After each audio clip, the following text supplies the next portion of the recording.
Hello po sa inyong lahat mga kabarya. Nandito na naman po ako, si Pinoy Coin Hunter, para atin pong pag-usapan ang tungkol dito sa isang Philippine altcoin na ibinebenta ng isang online seller. Kung saan isa po itong 1910 na 1 piso coin. Yan, isa po itong silver coin. Kaya yung nagpapataas po sa presyo nito ay yung kanyang maliban po sa kanyang sobrang kalumaan ay yung kanyang material composition kung saan ay ito po ay gawa sa silver. Ayan.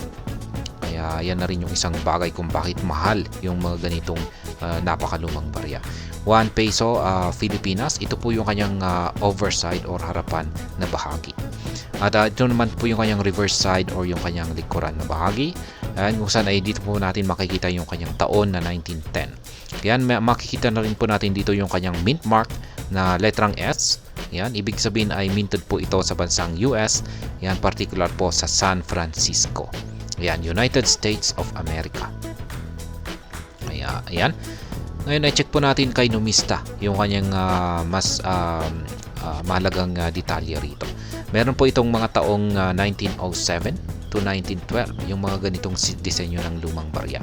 At ayan, yung kanyang composition ay gawa po siya sa 0.8 na silver at saka 0.2 na copper. Hindi po siya pure na silver. Meron po siyang halo na copper. Pero kahit na mayroon siyang halong copper ay mahal pa rin po siya kasi meron po siyang silver na composition. Kaya ayan. Yung kanyang gilid ay reeded po siya, ganyan po yung kanyang disenyo. At dalawa lamang po yung uri nito. Base sa kanyang mint dito. Yung walang mint or walang tatak na S ay minted po ito sa Philadelphia. Yung may tatak na S ay minted po ito sa San Francisco. Kaya yan, yung taong 1910 ay meron po itong presyo na 1,500 pesos hanggang 180,000 pesos. Kaya ang mahal po nito. Kung maganda po yung kondisyon nito ay talagang aabot po ito ng 180,000 or higit pa. Kasi yung presyohan po natin dito kay Numista ay minimum price lamang po ang mga ito. Ibig po sabihin na ito yung posibleng pinakamababang presyo ng mga ito bilang basihan. Kaya ayan, ngayon ay balikan na po natin rito ang barya ni online seller dito na ayan, 1910 na 1 piso coin. Ayan, mahal po talaga ito, pero ayan, hindi po natin masasabi na ito ay uncirculated. Pero medyo okay pa rin po kasi may yung mga gas-gas lang naman po yung mga nakikita natin dito. Wala naman akong nakikita rito na seryosong sira or damage or yupi nito.